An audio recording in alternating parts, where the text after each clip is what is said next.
The Killing of a Sacred Deer is directed by Yorgos Lanthimos and stars Barry Keoghan, Nicole Kidman, and Colin Farrell. And this movie is honestly a pretty tough movie to watch. It is the same as Lanthimos' other movie, The Lobster, in the sense that all of the characters have a very deadpan and emotionless sense about basically everything. Any event that they're going through, anything that they're doing, they seem emotionless about it and somewhat robotic. And with The Lobster, this worked in many ways because it provided for some of the most darkly comedic moments in the movie, and how they responded to a certain situation made the overall situation, how they responded to it, comedic. But with this movie, it's very, very, very dark. Compared to The Lobster, it is extremely grisly and dark, and it is just one of the most psychologically disturbing movies I've seen in a while. And I'm not going to explain the reasoning because obviously that would spoil the movie. And for me, the plot was one of the best things about the movie. Even though, after looking it up, I realized that the plot for the movie is loosely based on Greek mythology. And I haven't read the Greek mythology that the movie's based on. So this movie was a complete surprise to me. But I suppose if you have read that Greek mythology, then you might be able to see where the movie's going. But for me, the movie threw me for a loop. It was just so interesting, so dark and thrilling.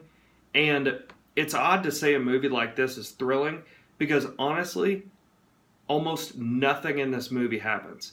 There are no real events except towards the end that actually make you feel like you've been watching something leading up to something. But the thing that makes this movie so thrilling is, like I said before, the psychological aspect of this movie.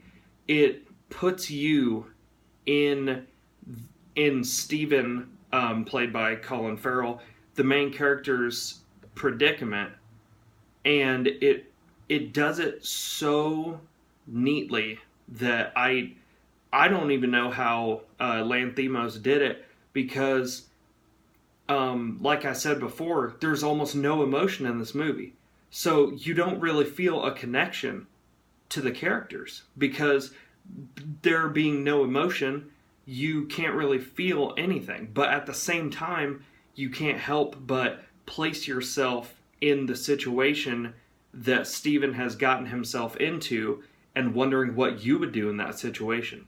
And seeing the characters go through this is just, it is so thrilling, and it had me terrified almost the entire runtime. And it's a very, very well put together movie. Very well. Yorgos Lanthimos is one of my favorite directors right now. The way he directs movies is so precise, and so he pays so close attention to detail. It is just remarkable. And every shot, every piece of dialogue seems carefully constructed towards the plot, and it feels like there's nothing unnecessary left in this movie. Everything in this movie seems to be in there for a reason. Now, there were certain points in the movie that did seem to drag for me. Ironically enough, towards the end, even though stuff is happening, I was kind of just waiting for it to happen. I was just like, okay, when is this going to happen? Is it going to happen now? No. Okay, we're going to wait and wait and wait and wait. But at the same time, that's the magic of this movie. It's a movie about waiting, and that's what makes it so thrilling. It's not thrilling because of the actions or the scenes that are happening on screen. It's thrilling because you are waiting along with the protagonist, Steven, as to what's going to happen. Because you don't know, and he has no idea what to do. So, so it did drag for me a little bit. And also, some of the dialogue, I wasn't sure whether it was supposed to come off as comedic or such as in The Lobster, where it was obviously meant to be darkly comedic. With this movie, it's a very, very, as I said, dark movie. So some of the pieces of dialogue that are spoken, I was confused as to whether I was supposed to laugh or supposed to cringe.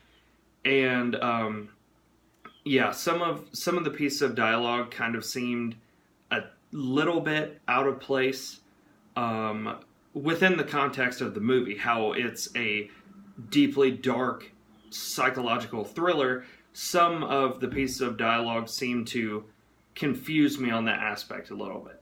But overall, I loved this movie, and one of the main things about this movie that will either make you love it or hate it, and for me, I can't tell right now. I'm probably somewhere in the middle, but I'll probably never watch this movie again. It's so disturbing, so emotionally draining, that by the end of the movie, you feel like, okay, I never want to experience what I just experienced again. This is very similar to Lanthimos' movie Dogtooth, where I don't even feel like I can give it a number on what I would rate it, because it was just an experience, and it's definitely not an experience I would want to go through again. Now, with this movie, I feel like it's very well put together, very well acted. Props to Colin Farrell. He did a fantastic job. And with this movie, it seems kind of silly to give props to the actors because all of them are deadpan. But in some of the most critical moments of the movie, even though they might not express it by words, you can see in their facial expressions what they are feeling. And these are some of the best moments in the movie for me. And also, very big props to Barry Keoghan, who played Martin. He did an extraordinary job. He was also very good in Dunkirk. And Nicole Kidman, as usual, is fantastic. Even though she didn't really get as much screen time in this movie as I wish she should have, or pieces of very important dialogue that I wish she should have got. Every time she was on screen, she stole it. She stole the show. She was very, very good. But there was not a weak link as far as actors go. Even the kids in this movie did an absolutely fantastic job in portraying their characters and speaking the dialogue. This movie overall was a very thrilling and disturbing experience, and it was very unique. And the way Lanthimos shot the movie is very intoxicating and draws you into the world of the movie. I like this movie very much. Like I said, I'm not sure if I'll watch it ever again, just because of how deeply disturbing it was and how hard it was to get through. But regardless, it is a cinematic masterpiece, in my opinion, and I'd give this movie an 8.5 out of 10. The main pros for me being the very unique plot, and also Lanthimos' very unique style of cinematography. So that was my review of Killing of a Sacred Deer. If you have any movies you'd like me to review, leave them down in the comments, and subscribe if you'd like to see more. Thank you guys for watching.